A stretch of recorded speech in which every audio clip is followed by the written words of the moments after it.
Estamos aqui mais uma vez na nossa TV Universitária, TV Imago, para falar um pouco das atividades que a Dunoeste, nosso sindicato de docentes da Unesp, tem feito em relação aos graves ataques perpetrados pelo governo federal em relação aos serviços públicos e ao direito dos servidores públicos estaduais, federais e municipais. Em primeiro lugar, nós gostaríamos de agradecer imensamente o professor Assir Dias, a Júlia, o pessoal e os demais funcionários da TV Imago, da TV Universitária, que acompanharam o seminário e divulgaram amplamente nas redes sociais esse seminário, que teve uma repercussão muito grande e muito positiva, né?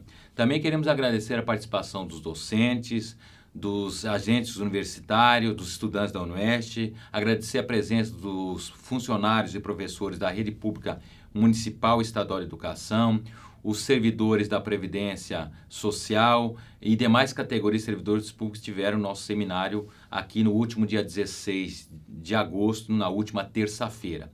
Esse seminário foi muito importante, contou com a presença do Cid Cordeiro, que está aqui ao meu lado. O Cid é um economista, especialista em finanças públicas, e tem um trabalho fundamental no sentido de assessorar as entidades sindicais de todo o estado do Paraná nas nossas lutas contra o governo estadual. Nós também queremos dizer que o seminário cumpriu o objetivo de alertar os presentes que participaram e também as pessoas que acessaram as informações prestadas pelo CID via TV universitária. O seminário, então, serviu para alertar a todos da gravidade da situação que nós estamos vivendo. É um maior ataque contra o serviço público e contra o direito dos servidores que tem sido implementado especialmente via o PL 257 enviado pela então presidente Dilma ao Congresso Nacional e a PEC 241, que é uma proposta de emenda constitucional enviada pelo governo interino e golpista do Michel Temer, né? Então, nesse sentido, eu queria que o Cid comentasse alguns aspectos do PL 257 e da PEC 241 para que as pessoas continuem se informando da gravidade da situação que nós estamos vivendo. Cid, diga aí os principais aspectos que você tem destacado em relação ao ataque do serviço público advindo do PL e da PEC. O PL original, no seu texto original, ele prevê uma série de retiradas de direitos dos servidores. Foi um acordo que foi feito entre os governos do Estado e o Ministério da Fazenda para ter o auxílio financeiro das suas dívidas e previa desde o congelamento dos benefícios, avanços, progressões nos próximos 2 anos, congelamento de contratação de servidores, uma lei de responsabilidade fiscal estadual que mexia com a previdência dos servidores, criando fundo complementar, aumentando a alíquota de contribuição de 11% para 13%. A lei de responsabilidade fiscal seria alterada também, reduzindo o limite prudencial e aumentando o conceito de gastos. Enfim, essa era o princípio original da medida, né, e que foi derrotada pelos servidores, pela caravana que a Dunoeste fez aqui em Brasília, pela pressão que foi feita com os deputados no Congresso Nacional, e restou de todas essas medidas restritivas uma única, que é um princípio mais geral, que limita o aumento do orçamento à inflação. Ou seja, no caso aqui da Unoeste, o orçamento de 2017 deixa de estar vinculado ao crescimento da receita. Ele passa a ser limitado pelo aumento da inflação. E isso traz consequências sérias para frente. No estudo que o Luiz Fernando acabou fazendo 12 anos, isso aponta uma queda de 50%. Nós trabalhamos com um período menor, que dá exatamente esse montante de 23%, 25%. Então, será, no futuro, um orçamento menor que as IES terão, a educação e a saúde do Paraná. Consequentemente, nós teremos o quê? Uma queda da qualidade do serviço público. As medidas do PL, que são temporárias, e no caso aqui da limitação orçamentária, serão complementadas com a PEC 241. Enquanto o PL tinha efeito por 2 anos, a PEC trará efeito por 20 anos. Inicialmente, a PEC 241 está limitada à União, mas será estendida em acordo já com os governadores para os estados também. Então, nós temos aí um horizonte de 20 anos de muita restrição orçamentária das IES e dos demais órgãos do Estado, comprometendo, evidentemente, aí o serviço e a qualidade do serviço público. E o que nós estamos fazendo, devemos fazer aqui, como o Luiz Fernando comentou, é esclarecer esses pontos para a do Unioeste pensar na sua estratégia de reação que já está acontecendo, né, nas mobilizações aí dos servidores.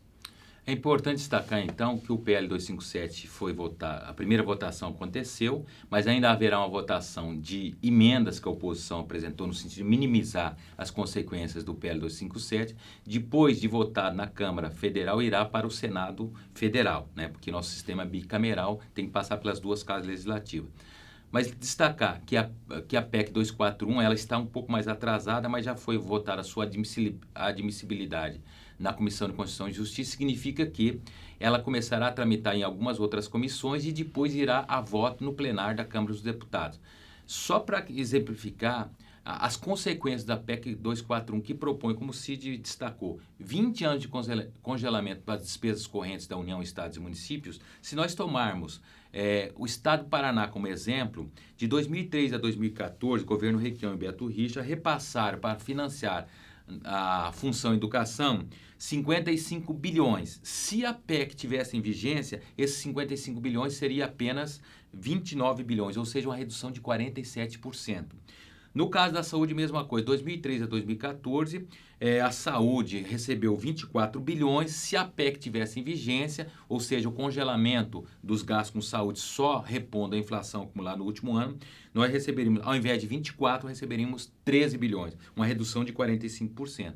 Então, diante da gravidade da situação que estamos vivendo, a Dunoeste convidou uma série de entidades representativas de servidores públicos, mas também na iniciativa privada, que participaram do nosso seminário no último dia 16 de agosto, o dia da paralisação dos docentes aqui na Unoeste.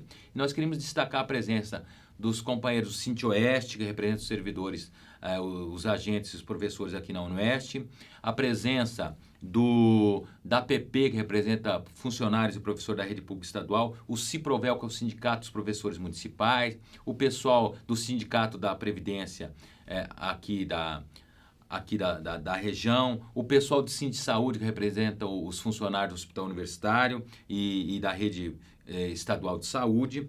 E nesse seminário, o tom do seminário é o seguinte: a Dunoeste está propondo a construção de uma ampla unidade de todas as entidades representativas do serviço público para nós construirmos aqui, começando em Cascavel, um fórum local em defesa dos serviços públicos. A nossa proposição do Antissindicato Nacional é também construir um fórum estadual em defesa do serviço público com a participação de todas as entidades dos servidores públicos estaduais, municipais, federais, entidades da sociedade civil organizada, porque diante do grave ataque que tem sido implementado pelo governo federal, a única coisa capaz de deter esses ataques é a nossa organização coletiva, né?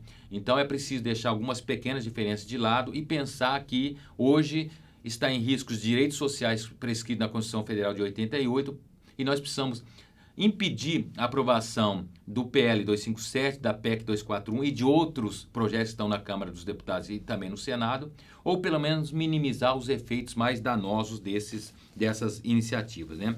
Então, o momento é grave, é preciso continuar resistindo. A Dunoeste tem dito isso constantemente. A resistência diária. Nós vamos ter que atuar não só a nível local na Unoeste, vamos ter que atuar a nível estadual, porque o governo Beto Richa está alinhado com o governo Michel Temer para destruir os serviços públicos e também vamos ter que atuar em Brasília. Então, há uma programação de uma grande caravana a Brasília no final de agosto, começo de setembro, dependendo do calendário de votações no Congresso Nacional. A Dunoeste pretende lotar ônibus para engrossar essa caravana a Brasília e assim nós conseguirmos minimizar os efeitos mais danosos ou deter completamente as iniciativas do governo golpista do Michel Temer, né? Então, nesse momento, a gente conclama a unidade de todas as entidades e agradece a participação de todos os colegas docentes que paralisaram suas atividades no último dia 16 de agosto e participaram do seminário. E nós temos certeza que, assim como no passado, nós vamos poder contar com a participação coletiva organizada dos docentes da Unoeste para deter essas iniciativas do governo federal. Muito obrigado.